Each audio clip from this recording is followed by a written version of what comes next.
আমার সব বন্ধুদের স্বাগত জানিয়ে চলে এলাম একটা নতুন ভিডিওর সাথে।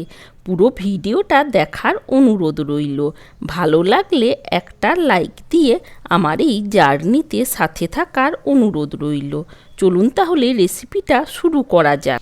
নিলাম কিছুটা পরিমাণ লাউয়ের খোসাটা ছাড়িয়ে তারপর কেটে নিয়েছি। নিলাম কিছুটা পরিমাণ সয়াবিনটা আমি আগে 10 মিনিট গরম জলে ডুবিয়ে রেখেছিলাম। তারপর ভালোভাবে জলটা চেপে চেপে বের করে নিয়েছি। একটা প্যানের মধ্যে দিয়ে দিলাম সামান্য সর্ষের তেল। অবশ্যই রান্নাতে আপনারা যে যেমন তেলের ব্যবহার করেন সেই অনুযায়ী তেলের পরিমাণটা বাড়িয়ে নেবেন।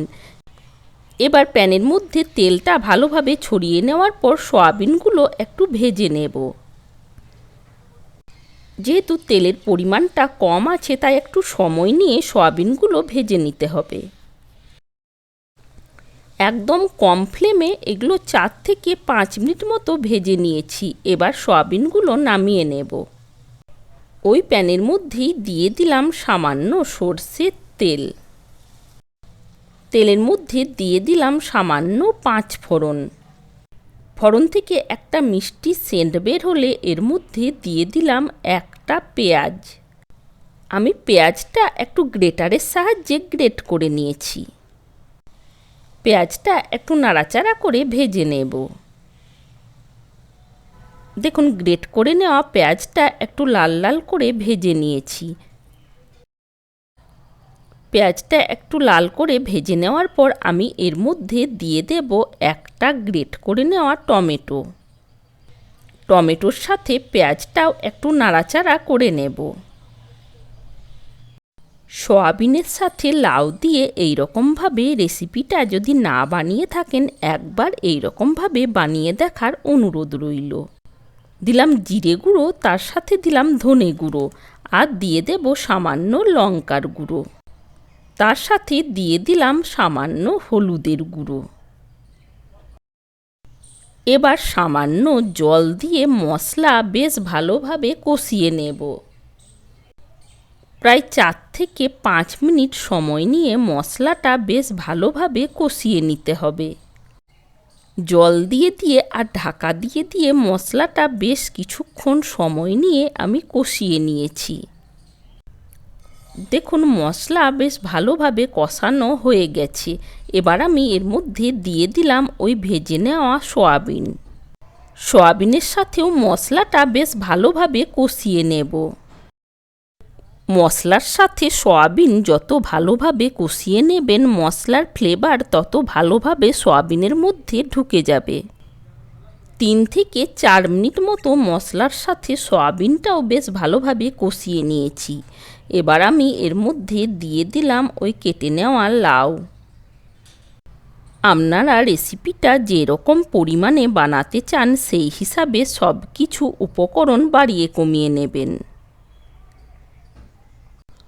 এবার সব কিছু মশলার সাথে লাউটা দিয়েও বেশ ভালোভাবে নাড়াচাড়া করে নেব। মশলার সাথে লাউটা আগে দিলে জল বের হয়ে যেত, তাই সয়াবিনটা আগে দিয়েছি। কিছুক্ষণের জন্য ঢাকা দিয়ে দিলাম। ঢাকা দিয়ে দিয়ে লাউ, সয়াবিন আর মশলা বেশ কিছুক্ষণ সময় নিয়ে কষিয়ে নিলাম। এবার দিয়ে দিলাম পরিমাণ মতো লবণ। তার সাথেই দিয়ে দিলাম সামান্য কিছু কসুরি মেথি। লবণ আর কসুরি মেথিটা দিয়েও বেশ ভালোভাবে একটু নাড়াচাড়া করে নেব। 7 থেকে 8 মিনিটের জন্য একবার ঢাকা দিয়ে দিয়েছিলাম। দেখুন লাউ থেকে অনেকটা জল বের হয়েছে আর লাউটাও সেদ্ধ হয়ে গেছে। একটু নাড়াচাড়া করে নিলাম। এবার আমি ওপর থেকে ছড়িয়ে দেব সামান্য কিছু কোচানো ধনেপাতা। আপনারা হয়তো লক্ষ্য করেছেন আমি এই রেসিপির মধ্যে আদা আর রসুনের ব্যবহার করিনি, শুধু পেঁয়াজ দিয়েছি। এবার আমি দিয়ে দেব খুব সামান্য ঘি। আপনারা চাইলে দিতেও পারেন আবার নাও দিতে পারেন। আমি চিনিটা ব্যবহার করিনি, আপনারা চাইলে একটু চিনিও দিতে পারেন।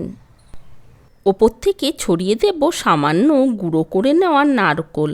বাজারে যে শুকনো নারকোল গুঁড়োটা পাওয়া যায় আমি ওটা দিয়েছি। আপনাদের কাছে ফ্রেশ নারকোল থাকলে ওটা দেবেন, ওটা দিলে বেশি ভালো লাগবে। সব কিছু দিয়ে আমি আবার 1 মিনিটের জন্য ঢাকা দিয়ে দিলাম। 1 মিনিট পর ঢাকাটা খুলে নিলাম। দেখুন তৈরি হয়ে গেছে। আজকে এই সয়াবিন দিয়ে লাউয়ের রেসিপি আপনাদের কেমন লেগেছে কমেন্ট করে জানানোর অনুরোধ রইল। আজ তাহলে এই পর্যন্তই। ভালো থাকবেন, সুস্থ থাকবেন।